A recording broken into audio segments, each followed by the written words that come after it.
السلام عليكم ورحمة الله وبركاته أرديي سو دوادا وابوغيني التربية الإسلامية عشرة أونلاين كأنو كو قادنا نواكي كوباد وحينو كو دحجرني وحدة شناد درسيجيدا لباد oo ka hadlayay aayadaha ku jira suuratul ahzaab tafsiirkooda. Darsigii koobaad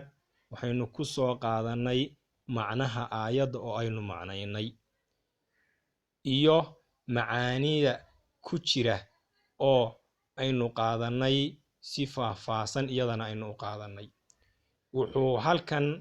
maanta aynu kaga hadli doonaa 4 qodob oo aynu ka fahanay aayadahaasi macnahooda si guud ahaan inay aayaduhu ka hadlayaan. Ka koobaad waxa weeye Allah subhanahu wa ta'ala wuxuu ka hadlay maxaarimta waxa la yiraahdo in aynan hablaha dumarka aynan waajib ku ahayn inay ka xijaabtaan. Qodobka labaad aynu ka hadlayno isna waxa weeye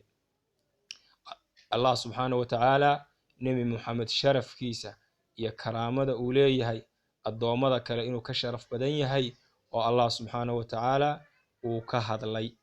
Qodobka saddexaad ee aynu isagana qaadan doono waxa weeye Allah subhanahu wa ta'ala inuu dad ugu ballan qaaday ciqaab iyo cadaab xanuunjiya dadkaas oo ah kuwa Allah iyo rasuulkiisa dhiba. Qodobka afraad ee u dambeeya ee aynu qaadan doono waxa weeye aayadda كجرت سورة الأحزاب يا أيها النبي قل لأزواجك إلى آخر الآية سببتها أي كسو دكتي أما سبب النزول كذا أي نقاضن دونا.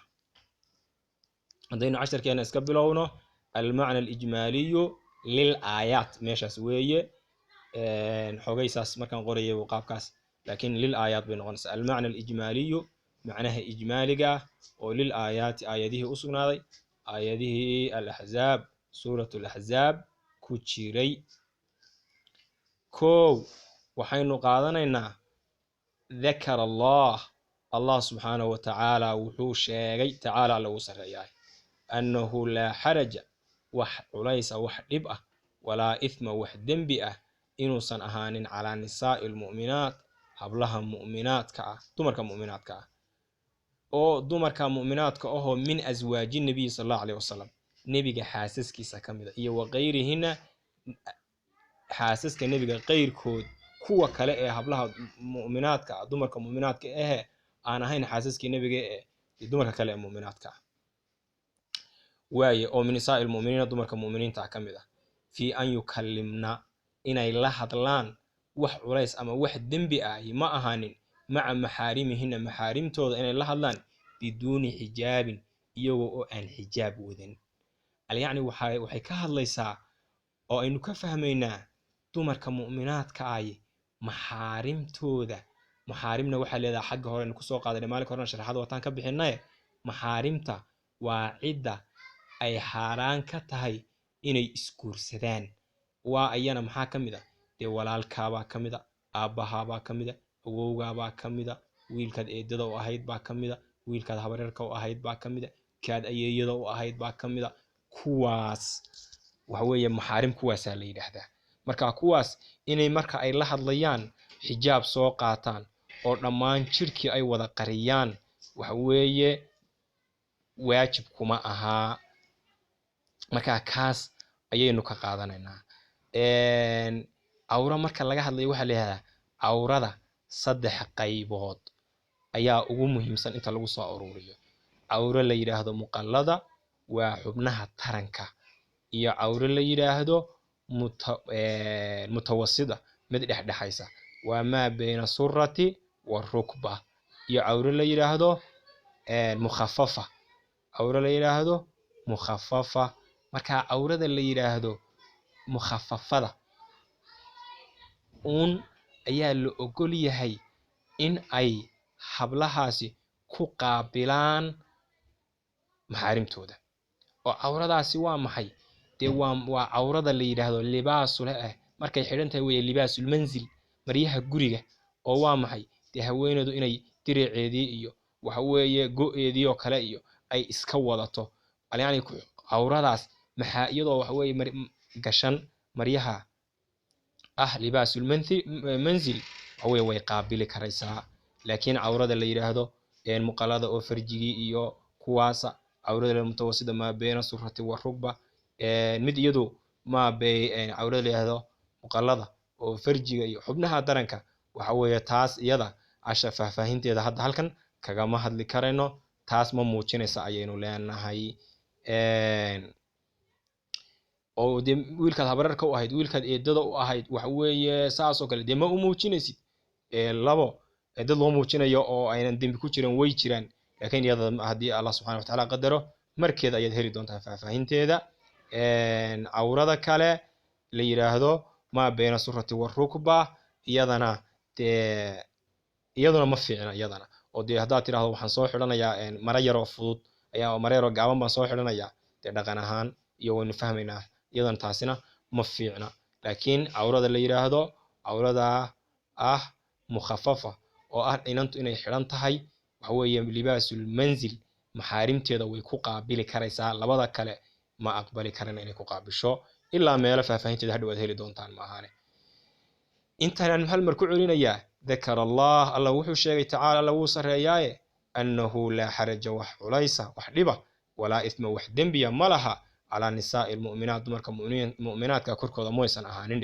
ومن أزواج نساء المؤمنات كاسو من أزواج النبي صلى الله عليه وسلم كمذا وغيرهن أزواج النبي غير كود ومن نساء المؤمنين كمذا مؤمنين وهوي دمركوده في أن يكلمنا واتن جوابتي في أن يكلمنا إن الله هذلان ذنب مسارنا مع محارمهن محارم تودا لا sheekaystaan u yimaadaan qaasoo qaabilaan بدون حجاب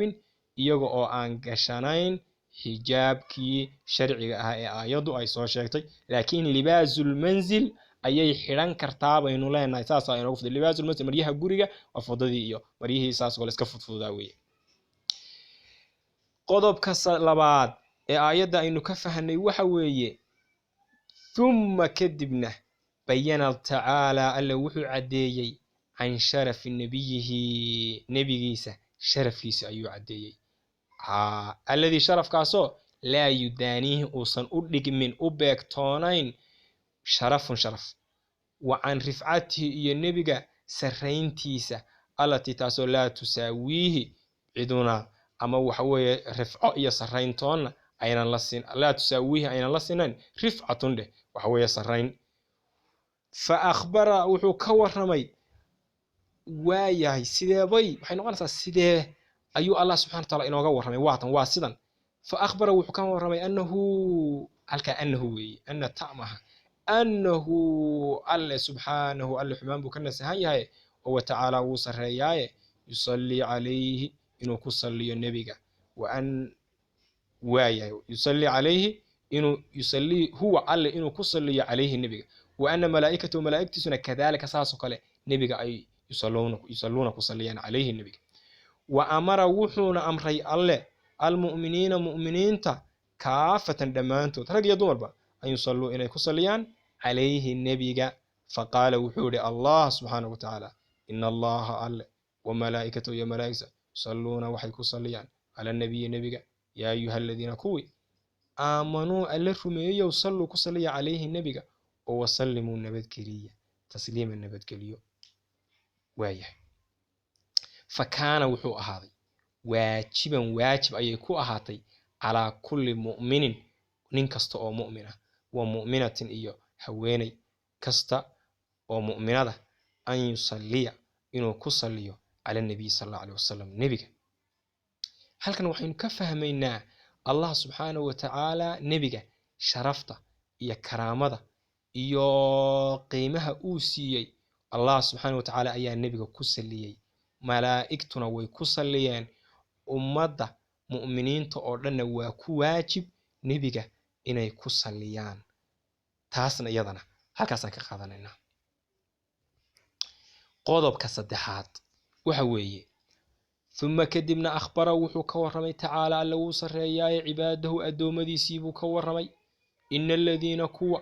يؤذون دبيا الله الله بالكذب بين كل دبيا عليه النبي الله أي كبين أبورانيان أو بوصفه أما إني صفينيان تلمامة حنحن أو بالعجز إني كو صفينيان عاجز نما يتمر درة أو نسبة الولد إني أنسبينيان إلما إنو دالي أو إليه الله أي أنسبينيان أو الشريك أما إني أشرك سمينيان waxyaalahaas oo haddana intaasi waa alle wax weeye tilmaamaha xunxun iyo sifooyinka uusan mudnayn ee ay ka bixinayaan iyo waxa uusan xaqa u lahayn wax weeye uusan ka mudnayn ee Allah subhanahu wa ta'ala ay ku qaabilayaan nabigana waa kan wayuuduna waxayna dhibayaan rasuulullaahi rasuulka Allah sallallahu alayhi wasallam bisabbin ay aw shatmin ay marka bisabbin waa afxumo baa la yiraahdaa waxa afxumo aw shatmin hayd ay caayaan aw intiqaasin ama nusqaam inay Allah inay nabiga wax weeye nusqaan iyo wax weeye wax uusan ka mudnayn inay wax weeye u geysanayaan aw ta'arudin lahu ama inay ku waajahayaan nabiga sallallahu alayhi wasallam haydaas aflagaadadaas aw li aali beyti ama alu beytkiisa ay ku qaabilayaan aw ummatihi ama ummadiisa ay ku qaabilayaan aw sunnatihi ama sunnadiisa aw diinihi ama diintiisa kuwa noocaasa waa kuwa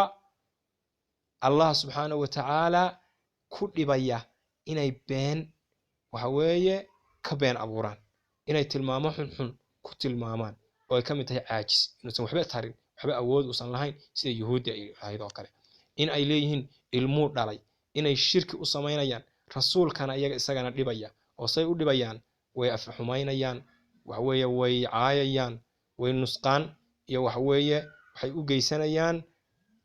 sharafkiisa oo ay meel kaga dhacayaan ta'arudin lahu inay wax weeye aflagaado iyo afxumo oo ku waajahayaan nabiga intay soo dhaafaan ayay aalu beedkiisa aflagaadeynayaan waxay aflagaadeynayaan ummadiisa kale waxay aflagaadeynayaan sunnada waxay aflagaadeynayaan diinta kuwaasi xaalkoodu waa maxay haa'ulaa'i kuwan لعنهم الله ألا أيا لعنذي في الدنيا الدنيا والآخرة آخرة وأعد لهم وحود ياري عذابا عذاب كو مهينا حنوشيا مهينا دليا عذاب كو يذوقونه أو دنسينا يو بعد موتهم كيريدو ذا كذب يوم القيامة مالك قيامة ليس صاروا حوية عذابك أو دنسينا يو بعد موته markay dhintaan yani qabriga ayaa wax weey abaalkaas ay kula kulmayaan yawmal qiyaamatina waa marka la soo saaro qodobka afraad thumma kadibna bayana ta'ala alla wuxuu ka waramay uu cadeeyay anal mu'minatka kunna kuwaasoo mu'minaadkaasoo kunna ahaaday yakhrujna kuwa soo baxa bil-layli habeenkii liqadaa'i al-haajati al-bashariyya haajo iyo dan basharnimo inay soo gutaan inay soo xaro banaanka u aadaan oo kale xaga dambe ka fahmeynaa inay shaqo kale soo qabsadaan ida waaya thuma kadibna bayana wuxuu cadeeyay ta'ala lagu sareeyay an almu'minaati haweenka mu'minaadka haweenkaasoo kun ahad yakhrujna kuwa soo baxa bil-layli habeenkii liqadaa'i al-haajati al-bashariyya baahi basharnimo inay soo gutaan ida lam yakun lahum marka halka hadaan idhi kunna ida lam yakun lahunna insaas ma la fiicnaan lahayd oo de dumar haday yihiin lahunna marka ida lam yakun lahunna buugina wad ka fiirin doontaan waan soo qoray laakiin meel yar waa laga yaabaa in wax yar iska yar bedelaan ida lam yakun haday lahum tahayna laakiin ida lam yakun lahunna hadii uusan u sugnaanin dumarkaas banaanka waxay ka doonayaan baa lagu cadeynayaa maraaxiidu waxa weeye masuuliyaal fil buyuti guryaha uusan ugu sugnayn wakaana wuxuuna ahaa markay banaanka xaajada bashariyada u soo aadaan marka guryaha uusan suuliyaal aynan lahayn oo habeenkii dariiqa ama meelaha magaalada de ka yara kala bax magaalada looga yara baxo ay soo aadaan say wax weeye xaajo uga soo gutaan sida kaadi iyo wixii la mida mooriyaan iyo dad xun meel kasta lagama waaye wakaana bacdu sufahaai maangaabyada kuwa kamida sufahadaasoo almunaafiqiina munaafiqiinta waxay ahaayeen yatacaraduuna lahuna dumarka kuwa ku qaabila bilghamzi iljabin iyo wal kelimadii asafihati liidatay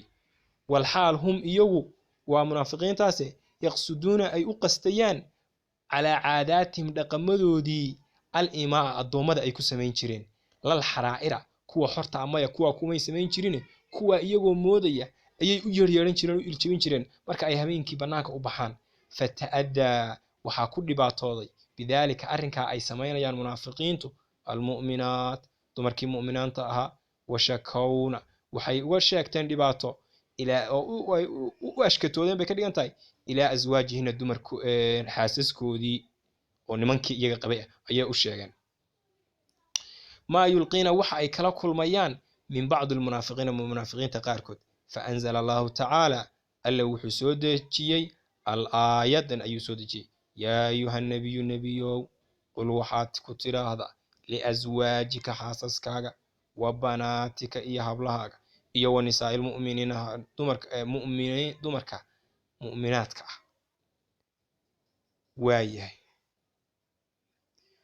وايه مؤمنين تدمركوذا يدنين حرارعيان عليهن كركوذا من جلبابهن جلباب كوذا والجلباب هذا جلباب كوام هو جلباب كما كيوي يكون هذا فوق العباءة عباية كركوذا السابق عميم الجسم لدى الشركة الطويلة دراعي الساتري وح أستريي عشرة أفرتي قضب منبوك هذليا marka waxa soo diyaarin doontaa oo adigu inta aadan tamaareenta aan keeni doono aadan ka soo shaqayn koow qodobka waniga xitaa halka calaamadaha u yeelay ka koobaad xidigta waniga saaray dakar Allah ta'ala marka Allah subhanahu wa ta'ala waxa uu maxaarimta dadka ay la hadli karayaan inay xijaabku waajib ku hayn waa in taas kale soo faahfaahanta ku soo celcelisaa qodobka labaad nabiga sharafkiisa maxay tusini Allah iyo rasuulkiisuba inay ku saliyeen muuminiintana amar la siiyay dadka Allah subhanahu wa ta'ala iyo rasuulkiisa dhiba waxyaalaha ay la kulmayaan iyadana waad soo fahmaysaa waxaad kale soo fahmaysaa sababta ay ku soo degtay aayadan subhanakallahumma bihamdika ashhadu an la ilaha illa allah wa ashhadu anna muhammadan abduhu wa rasuluhu magacay waa Ali Maxamuud Jaamac aad baad u mahadsantiin ardayay